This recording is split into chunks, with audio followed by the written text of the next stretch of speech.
Chimneys can be inserted in various ways. We can insert them in existing walls as chimneys, as chimney profiles, or as chimney shafts.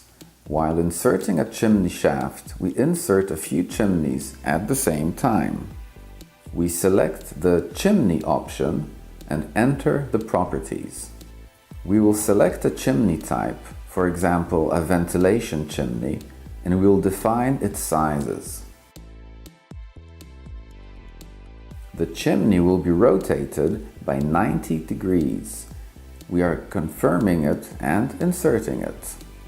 During the insertion, we can change the insertion point to one that is the most suitable for us. We are inserting another chimney type. We are selecting a fumes chimney and entering its sizes and the insertion angle.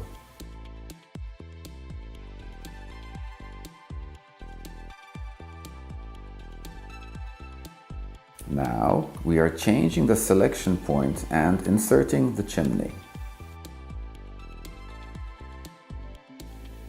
The same chimney will be inserted in one more place, which is the storeroom, behind the garage, but as it has to be rotated, we are entering its properties and changing the angle.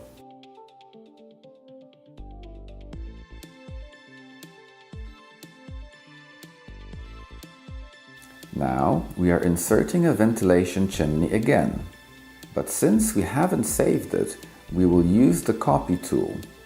We indicate, point and insert it in the proper place. In the storeroom, we are inserting another chimney in the same way that we have inserted the previous ones.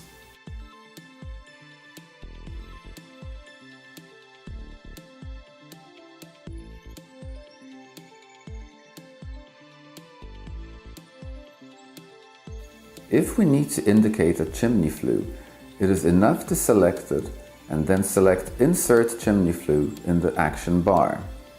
Now we have to choose one of the two ventilation chimneys and show the direction of the opening.